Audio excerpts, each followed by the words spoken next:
अध्याय 5 आंखों की पुतलियां। एनपीए के भीतर 141 लोग हैं जिनके पास टास्क फोर्स की जानकारी तक पहुंच है। हाँ, एफबीआई एजेंट्स 4 दिन पहले जापान पहुंचे थे।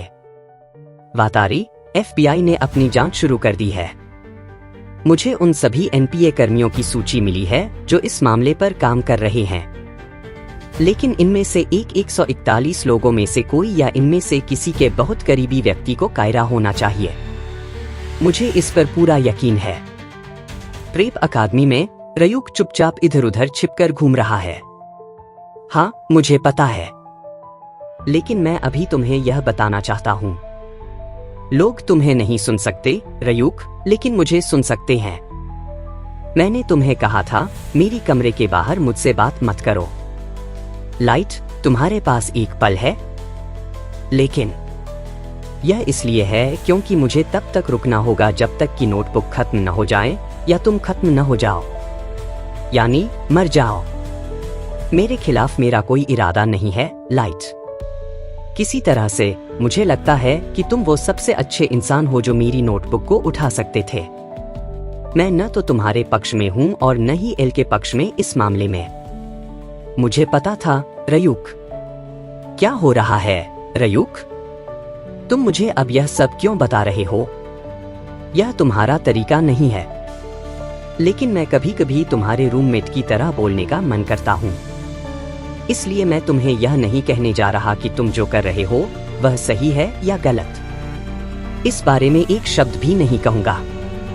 यह बस इसलिए है क्योंकि यह मुझे व्यक्तिगत रूप से परेशान कर रहा है। जो मैं तुम्हें बताने जा रहा हूँ वह कायरा के सहयोगी के तौर पर नहीं है। यह पिछले कुछ दिनों से यह सच में मुझे चिढ़ा रहा है। मैं हमेशा तुम्हारे पीछे घूम रहा हूँ, तो मैंने इसे तुरंत महसूस कर लिया और बस पॉइंट पर आओ। क्या तुम? यह शख्स तुम्हारी हर कदम की निगरानी कर रहा है। रयूक कहता है कि उसे मुझे नहीं देख सकते, लेकिन मुझे लगता है जैसे मैं निगरानी में हूँ। 2 दिनों से वह एक सामान्य कॉलेज जाने वाले सीनियर को देख रहा है, बस इतना ही, या बल्कि एक सुपर कॉलेज जाने वाला सीनियर। हाँ, यह सच में सिरदर्द है। मैं उसे जल्द ही सही से निपटा दूंगा रयूक। मैं घर आ गया हूँ। नमस्ते लाइट। स्पष्ट रूप से वह मेरे कमरे में नहीं आया। एल ने यह महसूस किया कि कायरा को ऐसी जानकारी तक पहुंच है जो सिर्फ टास्क फोर्स को ही पता है, तो अब वह शक करता है कि यह एनपीए में से कोई हो सकता है। तो अब मेरे पिता, जो टास्क फोर्स के प्रमुख हैं, उन पर भी निगरानी रखी जा रही है। तो पहले मुझे यह पता लगाना होगा कि एल किसे इस्तेमाल कर रहा है। वह एनपीए की जांच करने के लिए जापानी पुलिस का इस्तेमाल नहीं करेगा, इसलिए जो भी यह कर रहा है उसके पास काफी लोग हैं। और यह केवल 6 दिन हुए हैं एलिक को, फिर भी मैं 2 दिनों से पीछा किया जा रहा हूँ, और मैं तो बस एक परिवार का सदस्य हूँ। लेकिन अगर यह ऑपरेशन महीनों तक चलता है तो मुझे शक है कि मुझे जांच के दायरे में लाया जाएगा। मान लो उनके पास एनपीए की जांच करने के लिए 50 लोग हैं। मेरी कायरा होने का शक होने की संभावना 0 है।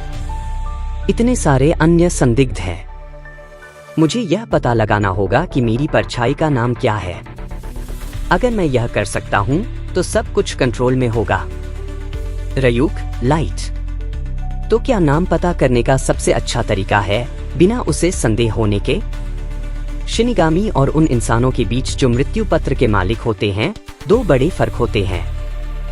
आज तुम बहुत बातूनी हो रयूक। क्या मुझे पता होगा? क्या तुम जानते हो कि शिनिगामी क्यों लोगों के नाम इन नोटबुक्स में लिखते हैं?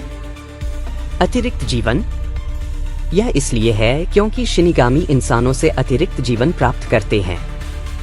अगर किसी इंसान का जीवन 60 साल है और शिनिगामी उसे 40 साल की उम्र में मार देता है, तो उस इंसान के 20 साल शिनिगामी के जीवन में जुड़ जाते हैं। मैंने शिनिगामी को देखा है जो स्वाभाविक रूप से मरे हैं। वे जो कुछ नहीं करते थे, सदियों तक बिना किसी इंसान का नाम लिखे जीते रहे।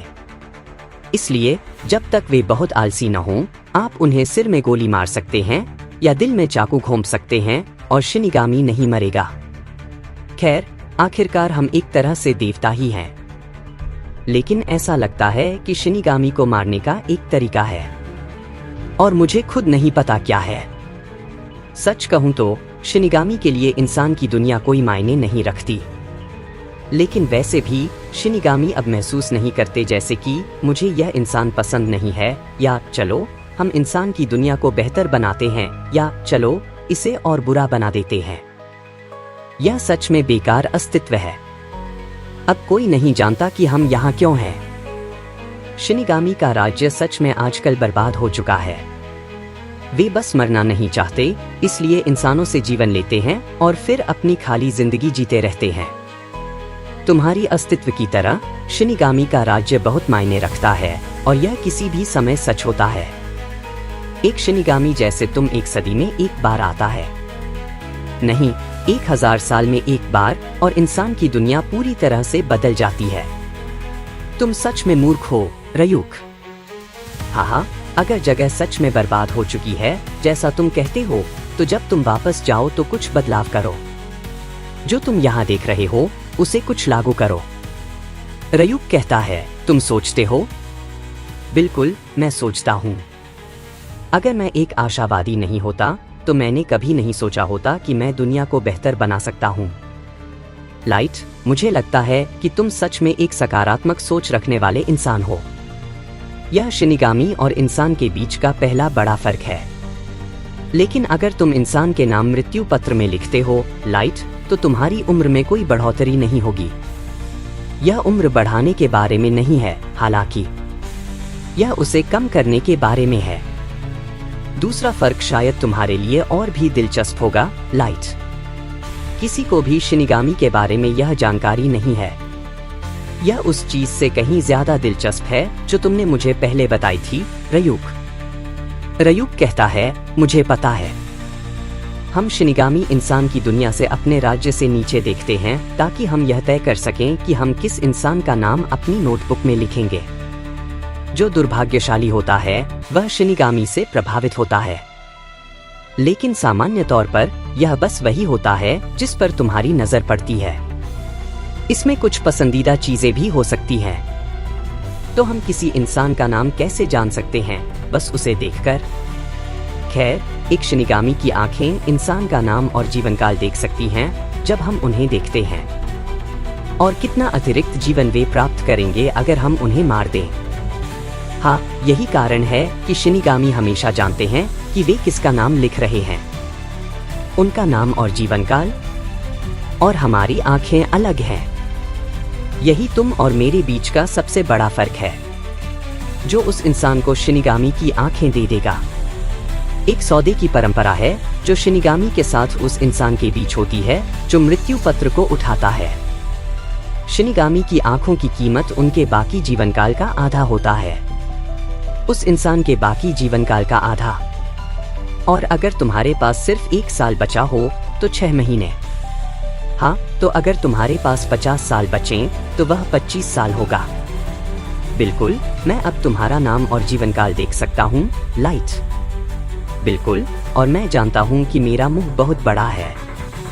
मैं तुम्हें कभी नहीं बताऊंगा कि वह क्या है।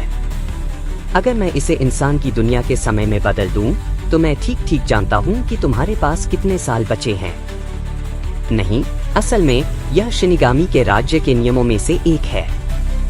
और चूंकि तुम न तो कायरा के पक्ष में हो और न ही एल के, भले ही तुम उस इंसान का नाम देखो जिसे मैं मारना चाहता हूँ, तुम मुझे कभी नहीं बताओगे कि वह क्या है।